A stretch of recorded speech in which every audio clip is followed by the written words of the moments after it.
Bonjour à toutes et à tous, je suis très heureuse de vous retrouver pour cette nouvelle édition de Business Africa, votre magazine de l'économie et de l'entreprise. Et comme vous le savez, aujourd'hui encore, 150 $ à gagner en fin d'émission avec le jeu Business Africa. Mais tout de suite, voici les titres. Zoom sur la campagne de l'Union africaine Faire taire les armes. Parvenir à canaliser l'énergie positive de la diaspora pour faire avancer la paix. C'est ce que tentent ces associations exemples en Centrafrique où l'espoir renaît chez les victimes de la guerre. Ici, en RCA, les femmes sont majoritaires. Et nous nous sommes dit que si nous ne faisions rien, ce pays ne pourra pas se développer. C'est là tout le sens de notre combat. Avec ces nouvelles infrastructures portuaires, Djibouti entend bien tirer profit de sa situation géographique de porte d'entrée de l'Afrique de l'Est. Djibouti n'est pas un grand marché, mais c'est la porte d'entrée pour un grand marché d'une dizaine de pays qui sont enclavés, qui représentent à peu près 400 millions de consommateurs. La demande africaine de céréales est en pleine croissance et leur transformation devient un enjeu crucial sur le continent. Au Maroc, les coopératives de femmes l'ont bien compris. On a donné chacune une participation de 100 dirhams. Et avec des moyens très modestes, on a commencé à acheter la semoule, à travailler le couscous. Au début, on vendait juste aux voisins. Elle est officiellement désignée par l'Union africaine comme la 6e région du continent. Je veux bien sûr parler de la diaspora. 140 millions de personnes d'ascendance africaine qui en 2019 ont contribué 48 milliards de $ en transfert d'argent vers leur pays d'origine. Dans la suite de notre série Voix pour la paix, nous avons rencontré dans la banlieue parisienne Marius Tomanji, cofondateur d'une association qui participe à la reconstruction du système éducatif en Centrafrique. Et nous allons à Bangui pour voir comment l'espoir est en train de renaître chez les enfants et les femmes victimes de la guerre.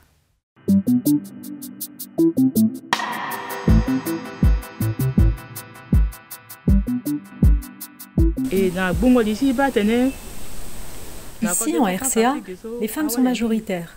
Et nous nous sommes dit que si nous ne faisions rien, ce pays ne pourra pas se développer. C'est là tout le sens de notre combat, surtout pour les droits de la femme qui sont bafoués. Mon père me disait que je n'étais qu'une pauvre fille et qu'il allait réserver son argent pour ses garçons, que je n'étais qu'une fille et qu'il ne voyait aucun intérêt à me voir réussir. Mieux vaut miser sur les garçons.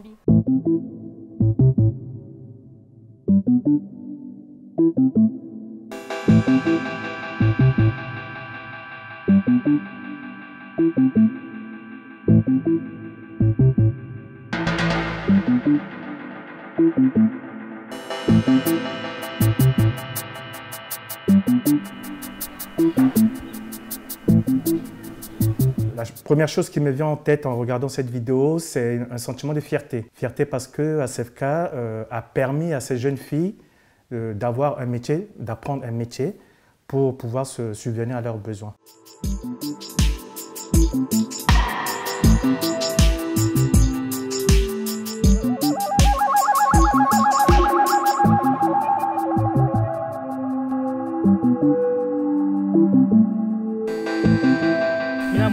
Le 24 mars 2013, ce sont les Séléka qui ont déclenché la crise.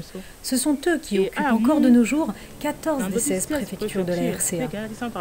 Les anti-Balaka, les milices se réclamant de défendre la cause des populations non musulmanes, sont venus après. Ils disaient qu'ils venaient pour défendre les populations car les forces armées centrafricaines n'étaient pas là. Malheureusement, les anti-Balaka ont commencé à agir comme les Séléka et on n'a rien compris. Le mauvais souvenir, c'est l'arrêt total de la vie. Il y avait comme si le temps était arrêté. Pas d'école, pas de commerce, rien, rien. On ne savait comment faire pour vivre. Les élèves avaient tout perdu. Même moi, j'ai échoué au baccalauréat après les conflits, car j'avais tout perdu et j'étais traumatisée.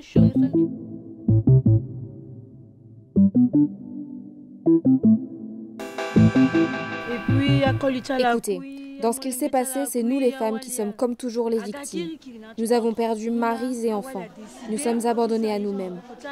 C'est vrai que ce conflit a beaucoup meurtri le pays et quasiment chaque Centrafricain a été touché de près ou de loin. Dans le domaine de l'éducation, on a identifié une école à Bossembélé, donc c'est à environ 150 km de Bangui, Cette école a été créée par la population locale, enfin les parents, qui recueillent la plupart des enfants, des orphelins, qui ont perdu leurs parents suite au dernier conflit en République centrafricaine. Et l'année dernière, on leur a fourni des tables-bancs parce que ces enfants s'assoient à même le sol pour étudier. Et on dit qu'il faut qu'on leur fournisse quand même un cadre minimum de confort pour pouvoir étudier. Et lors de la remise de ces tables-bancs, les enfants ont chanté en langue nationale, en sango. Et dans la chanson, ils nous ont dit « Regardez les bâtiments dans lesquels on étudie. C'est un bâtiment, en fait, c'est pas un bâtiment, c'est en paille, en terre battue. Et il suffit qu'il pleuve beaucoup, le bâtiment s'écroule. »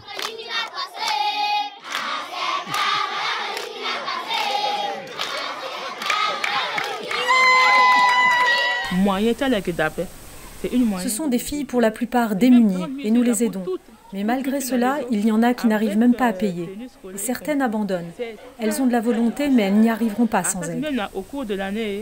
Et aujourd'hui, ACFK a un volet pour créer un fonds pour permettre à ces jeunes filles de mettre en place un système pour leur permettre de s'autofinancer et créer une structure pour qu'à la sortie de la formation, ils puissent trouver un travail. Je voudrais lancer un appel à mes sœurs qui s'adonnent encore à la prostitution, qui attendent qu'un homme vienne leur donner de l'argent, qu'elles sont capables de faire autant que les hommes. Rien n'est fini pour elles, il y a encore de l'espoir dans la vie. Je pense que la main de Dieu est sur ce centre, sinon il y a longtemps qu'il aurait disparu. Maintenant qu'on nous a appris à faire des gâteaux, à coudre, à tricoter, ma prière est de voir de bonne volonté nous venir au secours pour nous aider à être bien encadrés. J'ai envie de donner gratuitement aux autres, comme ce que la sœur nous donne. Je suis à Bangui, sans parents. C'est grâce à la sœur et à la couture que j'évolue.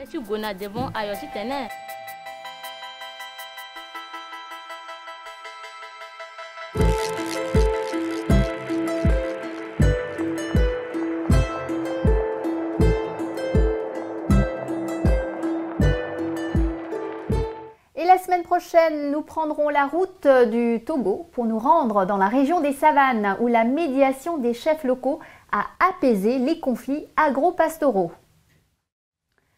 Pendant ce temps, plus au sud du continent, les menaces montent pour l'un des plus importants projets gaziers du monde au Mozambique. Le projet de gaz naturel liquéfié de plus de 20 milliards de dollars de la province de Cabo Delgado est un immense espoir économique pour tout le sud de l'Afrique, mais il est aussi la cible des attaques djihadistes endémiques dans la province qui ont déjà causé en 3 ans 2500 morts et près de 600 000 déplacements. Ces dernières semaines, les attaques se sont rapprochées du périmètre du projet gazier, entraînant l'évacuation d'une centaine d'expatriés. Alors que l'Afrique a entamé le 1er janvier son voyage vers la zone de libre-échange continentale, l'incroyable congestion du port de Lagos au Nigeria s'est fortement aggravée ces dernières semaines. Et cela en dépit de l'intervention des autorités. 500 000 conteneurs entassés, plus d'une quarantaine de vaisseaux immobilisés au large, incapables de débarquer leurs marchandises et des embouteillages incessants de camions. Une situation qui perdure en raison d'infrastructures routières défaillantes et de charges financières toujours plus élevées pour les transporteurs. Nous restons justement dans le domaine des infrastructures portuaires en nous rendant à Djibouti où, contrairement à Lagos, les installations sont en pleine expansion. Nous avons été voir comment le port de Doralé tire parti de la position géographique privilégiée de ce petit état de la Corne de l'Afrique pour attirer les investisseurs. Regardez. 7h45 du matin au sud de la ville de Djibouti.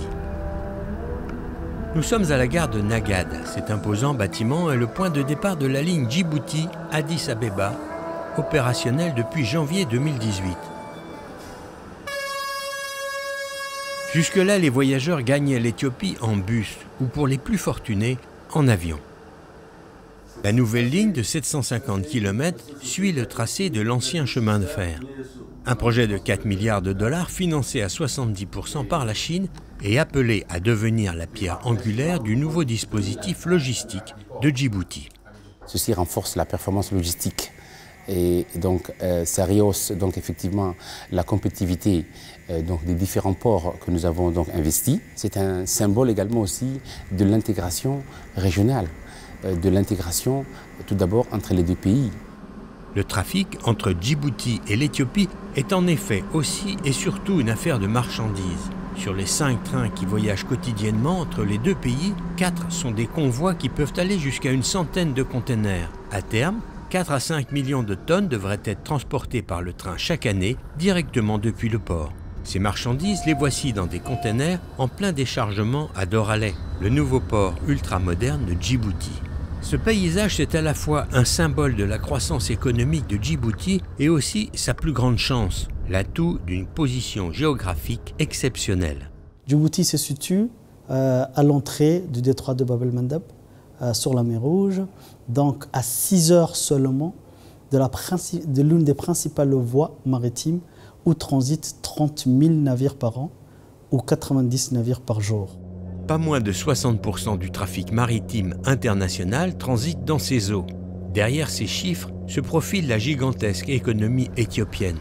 Depuis 1998, le port de Djibouti voit transiter la totalité du commerce de son voisin, ou par voie terrestre à raison de 1500 camions par jour, ou maintenant par chemin de fer pour gagner Addis Abeba. Nos deux, si je puis dire, vecteurs de croissance sont la croissance éthiopienne et le trafic de transbordement qui passe le long de notre côte. Voici plus de 10 ans que ce pays de la Corne de l'Afrique a commencé à travailler à une stratégie ambitieuse évaluée à 14 milliards de dollars pour aller encore plus loin et devenir un maillon incontournable de la chaîne logistique internationale. C'est le travail d'Aboubaker Omar Hadi, le grand patron de l'autorité des ports de Djibouti. Djibouti n'est pas un grand marché, mais c'est la porte d'entrée pour un grand marché d'une dizaine de pays qui sont enclavés, qui représentent à peu près 400 millions de consommateurs. Un nombre impressionnant d'entités se trouve sous l'égide de l'autorité, à commencer par DMT ou Doraleh Multipurpose Terminal, le nouveau port capable d'accueillir les plus grands porte-containers du monde, mais aussi des ports régionaux spécialisés dans le transport de la potasse ou du sel, la compagnie aérienne Air Djibouti, ainsi que des zones franches. L'ensemble de ces infrastructures réalise déjà un chiffre d'affaires annuel de 650 millions de dollars, un chiffre appelé à exploser dans les prochaines années. On a diversifié l'offre, on a spécialisé les terminaux. Donc en moins de 10 ans, le gouvernement djiboutien a fait 5 ports, construit 5 ports et terminé, plus un 6e qui est en construction. En 2006, le premier port pétrolier. En 2009, le terminal à conteneurs de DCT.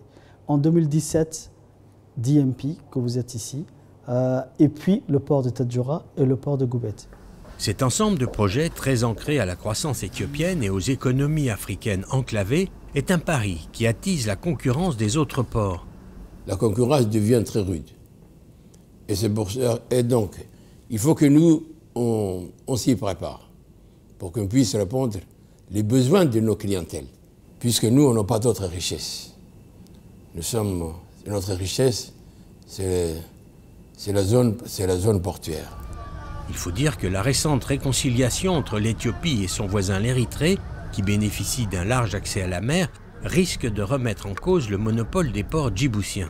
De son côté, DP World, le partenaire émirati de son développement portuaire, vient de quitter le pays à la suite d'un désaccord et investit largement dans le port de Berbera, dans le Somaliland. Une concurrence qui n'alarme pas les responsables djiboutiens. C'est des petits ports avec des faibles tirants d'eau de 8 mètres. Et nous, on est à 20 mètres pour le pétrole et on est à 18 pour le conteneur. Et on a des taux de productivité qui est vraiment supérieur à toute la région. On arrive à faire 35 conteneurs à l'heure par grue. En quelques années, Djibouti est devenu une plateforme incontournable de ce qu'on appelle la nouvelle route maritime de la soie entre la Chine, l'Europe et l'Afrique. Le pays est en train de réaliser un véritable exploit logistique remarquable pour un petit territoire sans ressources naturelles et se prépare à engranger les retombées d'un trafic maritime mondial qui a été multiplié par 4 en 20 ans.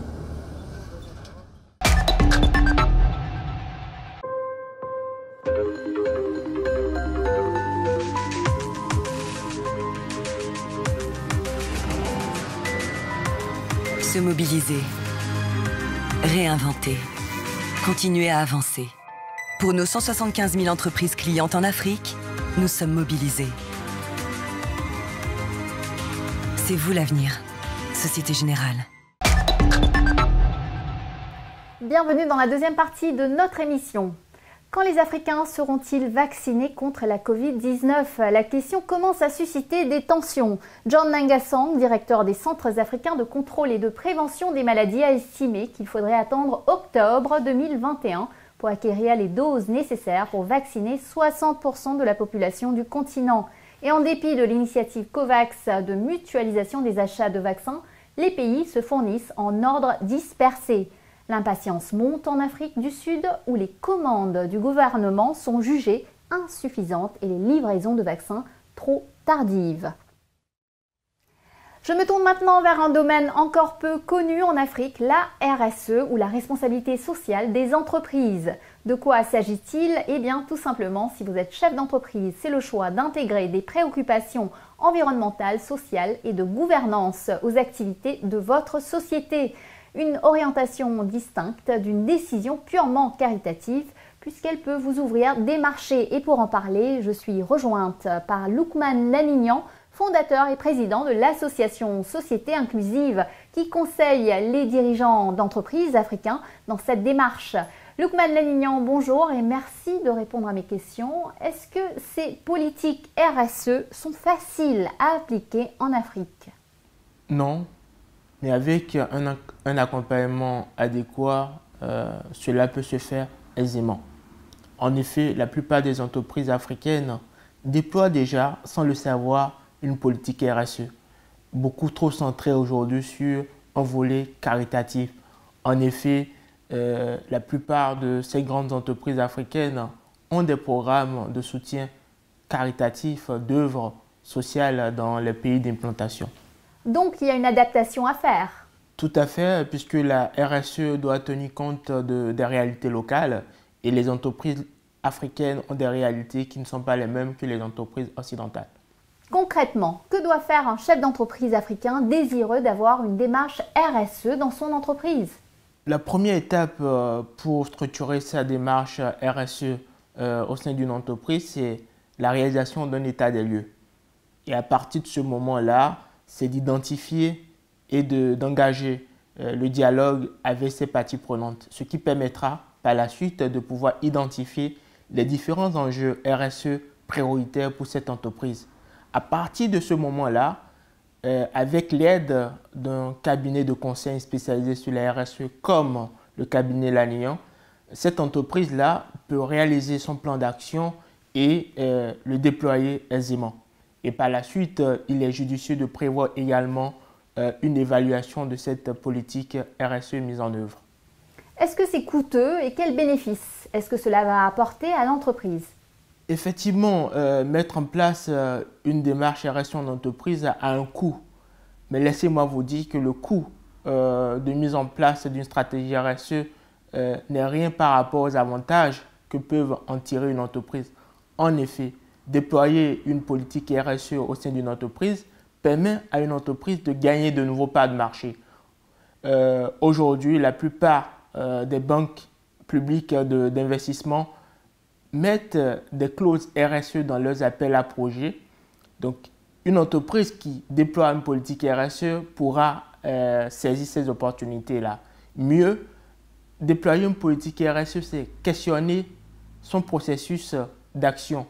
C'est également faire attention à la qualité de vie au travail de ses collaborateurs et par la même occasion améliorer l'engagement de ces derniers. Déployer une politique RSE en Afrique, c'est de se positionner en tant que pionnière en la matière puisque c'est une thématique nouvelle. Et pour terminer, je dirais que déployer une politique RSE, c'est également améliorer sa marque employeur et se positionner comme une entreprise citoyenne, responsable et attentive à l'impact territorial de ses activités. Loukman Lanignan, merci beaucoup. Merci. En Afrique et particulièrement en Afrique de l'Ouest, la demande en céréales explose sous l'effet de l'accroissement démographique et du développement des villes. Chaque année, la région consomme près de 65 millions de tonnes de céréales. Du coup, la transformation des céréales est un secteur lui aussi en pleine expansion en Afrique. Au Maroc, l'Institut de formation de l'industrie meunière joue un rôle clé dans la formation des professionnels. Nous avons été à la rencontre de celles et ceux qui ont suivi ces formations à Dakar et ici à Guelmim, au sud du Maroc, au cœur des coopératives de femmes. Regardez. Ces femmes du village de Taliouine sont encore une exception dans leur région du sud du Maroc. Elles ont décidé de prendre leur destin en main en se regroupant pour gagner leur vie. Leur produit, un couscous artisanal local à base de 5 céréales, apprécié mais encore peu connu. Chaque femme a ramené une bassine en plastique et des tamis en bois de chez elle. On a donné chacune une participation de 100 dirhams. Et avec des moyens très modestes, on a commencé à acheter la semoule, à travailler le couscous. Au début, on vendait juste aux voisins. Mais comment aller plus loin? C'est la rencontre avec Rachida Doudjan, une jeune femme déterminée qui a réussi dans la fabrique artisanale du couscous à Guelmim, le chef-lieu local, qui va changer la donne. Grâce à l'aide de l'État et après avoir réussi dans ma coopérative, j'ai voulu partager mon expérience avec les autres coopératives de la région, qui étaient dans une situation très précaire.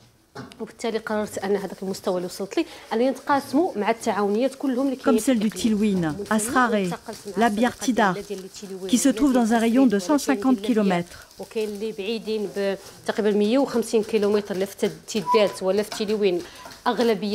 Et j'ai pu les convaincre de se rassembler en association régionale pour que l'on puisse bénéficier de l'aide de l'État en tant qu'entité solide, afin de développer ce secteur du couscous qui emploie un grand nombre des femmes de Guelmim. Il y a un an, l'IFIM, l'Institut de formation de l'industrie meunière de Casablanca, a commencé à se pencher sur le travail de ces femmes. L'Institut, une référence pour tous les moulins du continent en raison de son rôle clé dans la formation des professionnels de la meunerie, a envoyé aux coopératives un consultant pour les épauler. Aujourd'hui, grâce à l'IFIM, les coopératives commencent à s'équiper de séchoirs adaptables et d'outils de mesure de l'humidité des céréales, un impératif pour assurer au couscous le maximum de débouchés commerciaux.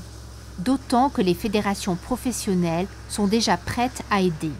Nous voulons aider ces femmes à sortir de leur cocon. Donc ça veut dire développer davantage, commercialiser davantage leurs produits, parce qu'il y a une demande pour des produits bio, il y a une demande pour des produits artisanaux. Donc nous voulons aider ces femmes-là et nous pensons qu'il y a une place sur le marché pour ce genre de produits. Et en même temps, bien sûr, permettre à ces régions enclavées, à ces femmes qui font vivre des familles, et dont dépendent des enfants et toute une famille, à pouvoir justement rester chez elles tout en étant indépendantes financièrement. L'IFIM, que la fédération a créé en 1993 pour assurer la formation des professionnels de la filière, est donc sur plusieurs fronts. La majorité des techniciens meuniers dans les 160 minoteries industrielles marocaines a été formée ici, et les anciens étudiants de sa première promotion vont bientôt rejoindre les rangs des professeurs. Au fil des années, l'Institut s'est imposé comme l'unique offre de formation francophone sur le continent. À Dakar, le personnel des grands moulins a également été en grande majorité formé à l'IFIM. Dans l'enseignement, ce qui m'a le plus favorablement impressionné, c'est comment utiliser les appareils de meunerie et leurs entretiens, et comment faire les extractions et faire des rendements normaux. Ça m'a permis de bien maîtriser ma production. Il s'agit de transmettre tout ce qui est technique donc en industrie meunière à certains pays dont le personnel a appris le métier sur le tas. Donc nous avons suffisamment de ressources pour pouvoir renforcer les qualifications de ce personnel. Mais également nous avons quand même une ambition de pouvoir attirer un maximum d'étudiants pour justement s'intéresser à cette filière que je considère une filière très intéressante et qui ouvre des possibilités d'emploi et même des possibilités de création d'entreprises. Car l'innovation joue un rôle croissant dans l'évolution de l'Institut. Son laboratoire réalise chaque année près de 6000 analyses pour les agro-industriels. Une école de boulangerie est en construction et l'Institut vient d'ouvrir une nouvelle plateforme technique dédiée aux pâtes et couscous. Le Maroc a déjà une vingtaine de lignes de fabrication avec une production annuelle de 150 000 tonnes de couscous et 100 000 tonnes de pâtes. Ces producteurs recherchent donc de nouveaux marchés sur le continent. Ça, c'est un élément important de compétitivité et je dirais de conquérir d'autres marchés pour éviter de rester sur le couscous basique, etc. Et nous irons chercher des couscous de différentes matières premières au lieu qu'ils soient seulement origine de blé dur. Objectif, tester à petite échelle la transformation de céréales, notamment africaines, pour les transposer à une application industrielle. L'Afrique subsaharienne, qui a moins d'une centaine de moulins de blé, consomme généralement encore peu de céréales. Mais la demande poussée par la démographie et les changements de mode alimentaire est en forte croissance. L'IFIM a d'ailleurs commencé à travailler avec des coopératives de la sous-région sur des préparations encore confidentielles de pâtes et couscous. C'est le moment de récompenser les fidèles de Business Africa. À vous de répondre aux questions qui suivent. Si vous êtes tiré au sort parmi ceux ou celles qui auront donné les bonnes réponses, vous gagnerez 150 $. Il s'agit du jeu numéro 542, tous à vos crayons. Écoutez bien les 2 questions qui suivent et bonne chance à vous. Première question. Quel est le principal port de la capitale de Djibouti? Doralé, Goubet, Tadjoura. Deuxième question. Combien y a-t-il de minoteries industrielles au Maroc? 150, 160 ou 200? Vous connaissez les réponses? Vous pouvez participer dès maintenant en allant sur notre site internet. Répondez aux questions, remplissez bien votre formulaire et bonne chance à vous! Surtout, n'oubliez pas d'indiquer vos coordonnées, nom, adresse, téléphone, mail et le numéro du jeu auquel vous participez avec les réponses. Bien sûr, ce jeu par exemple est le numéro 542. Le gagnant recevra 150 $ par mandat. Félicitations, vous avez donné les bonnes réponses de notre émission numéro 538. Le nom de notre gagnant s'affiche à l'écran. Petit rappel. Première question. Quel pourcentage de ses besoins énergétiques le Maroc importe-t-il? Réponse 90%. Deuxième question, qui doit signer un contrat commercial? Réponse, les 2 parties. Voilà, Business Africa, c'est fini pour aujourd'hui. Je vous retrouve la semaine prochaine, même chaîne, même heure, pour Initiative Africa. Je recevrai le joueur de football professionnel sénégalais Moma Ndiaye. Il nous parlera de sa carrière internationale, mais aussi de son association au Sénégal. En attendant, vous pouvez revoir cette émission sur notre site internet africaonair.com ainsi que sur tous nos réseaux sociaux. N'hésitez pas à liker, partager, commenter en utilisant le hashtag Business Africa TV Show. Prenez soin de vous et à la semaine prochaine.